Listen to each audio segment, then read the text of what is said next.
The dust rose from the ancient stone floor as 50,000 alien voices screamed in unison. The sound was deafening. It echoed off walls that had stood for 10,000 years. The arena was older than most civilizations in the galaxy. It had seen countless species fight and die on its blood-stained ground. Today, it would see something new. Today, it would see a human. Marcus Kane stood in the center of the arena. His chest was bare. His body was covered in scars from battles he had survived across a dozen worlds. The chains around his wrists had been removed only moments ago.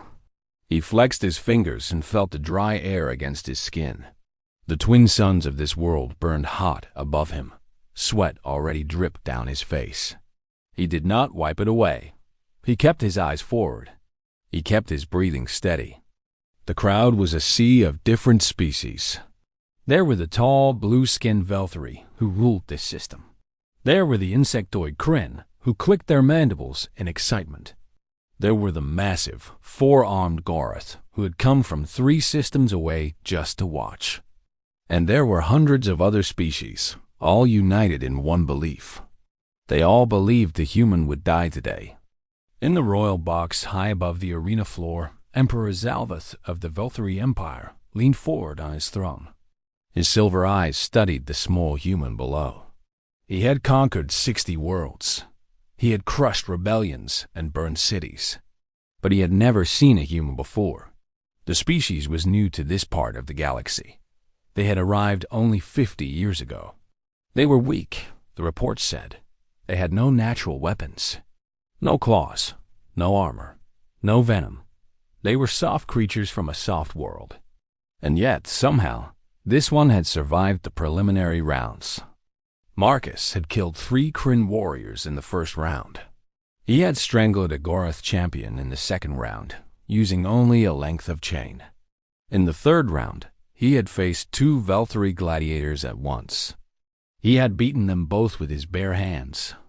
The crowd had been shocked. The Emperor had been intrigued. Now, for the final round, they had brought out something special. The gate on the far side of the arena began to rise. The crowd grew quiet.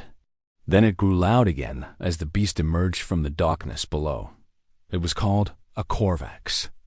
It was the most dangerous predator in the Velthari Empire. It stood 4 meters tall at the shoulder. Its body was covered in black scales harder than steel. It had 6 legs, each ending in claws that could tear through metal. Its head was massive, with jaws that could bite through a spacecraft hull. Its eyes were red and filled with hunger. It had not been fed in 3 days. The handlers had made sure of that. The Korvax roared. The sound shook the arena. Dust fell from the ancient stones above. Some of the weaker species in the crowd covered their ears. Marcus did not move. He simply watched the creature as it entered the arena. He studied the way it moved.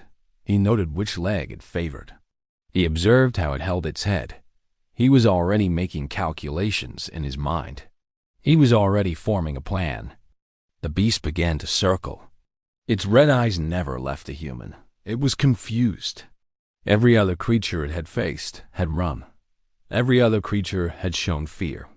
This one stood still. This one watched. The Korvax did not like it. It growled low in its throat.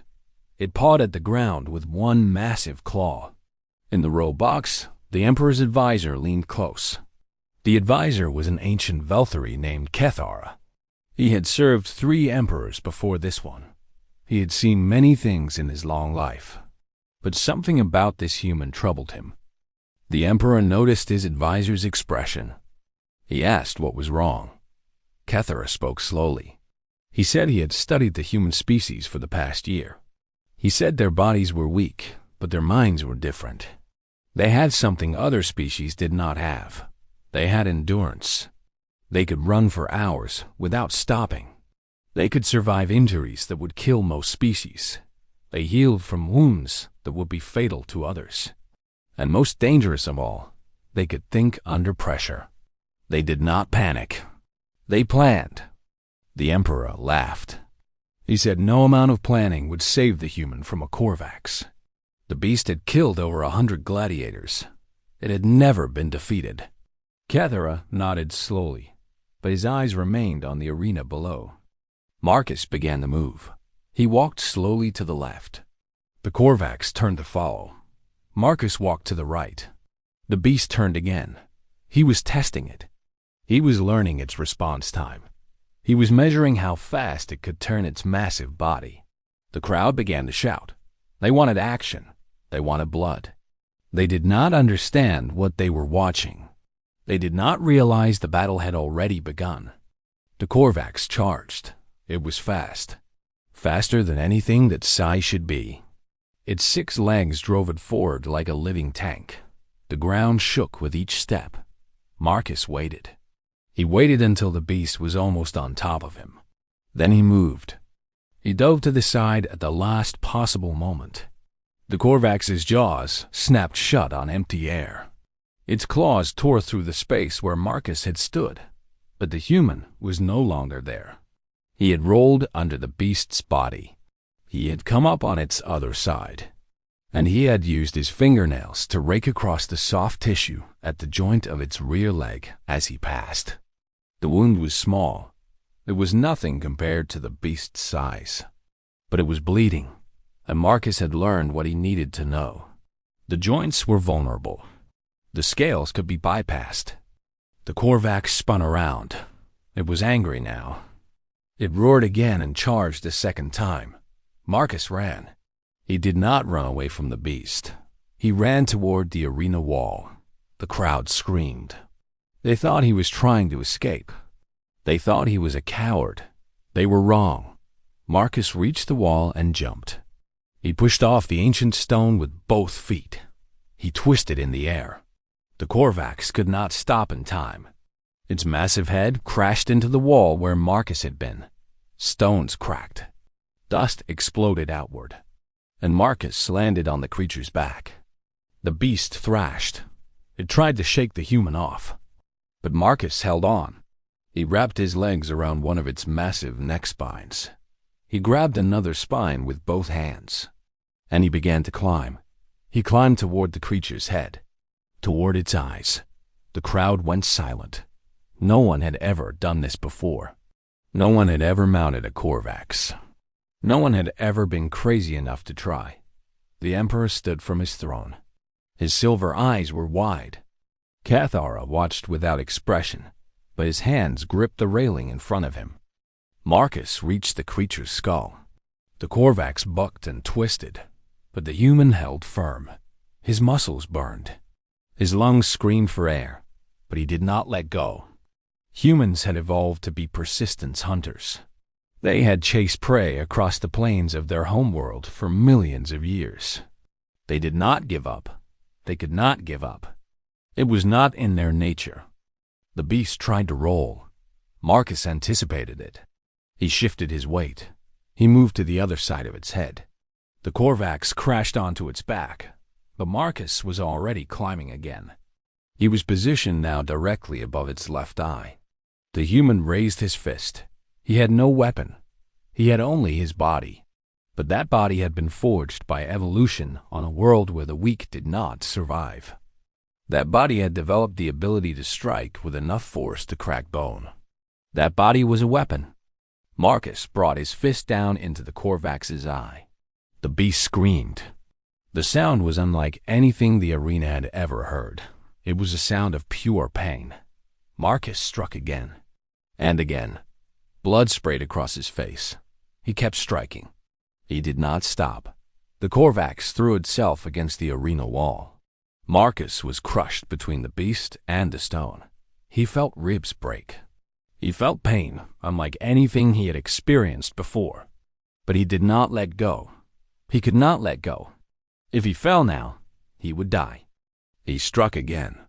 His fist disappeared into the creature's eye socket. He felt something soft give way. The Korvax's movements became erratic. It stumbled. Its legs stopped working properly. Marcus had reached its brain. The beast fell. Its 6 legs collapsed beneath it. Its massive body crashed to the arena floor. The ground shook with the impact. Dust rose in a great cloud, and then there was silence. Marcus lay on top of the dead creature. He could barely breathe. His ribs were broken. His body was covered in blood, both his own and the beast's. But he was alive. He had won. The silence stretched on. 50,000 aliens stared at the arena floor. They could not believe what they had seen. A human, a member of a species they considered weak and primitive, had killed a Korvax with his bare hands. It was impossible. It should not have happened, but it had. Then, slowly, a sound began to build. It started with a few voices. Then more joined in. Soon, the entire arena was roaring. They were cheering. They were screaming the human's name. They had come to watch a weak creature die. Instead, they had witnessed something legendary. In the royal box, Emperor Zalvith sat back down on his throne. His face was pale. His hands trembled slightly. He looked at his advisor. Kethara spoke quietly. He said the human species was only 50 years into this part of the galaxy. He said they were still learning. They were still adapting.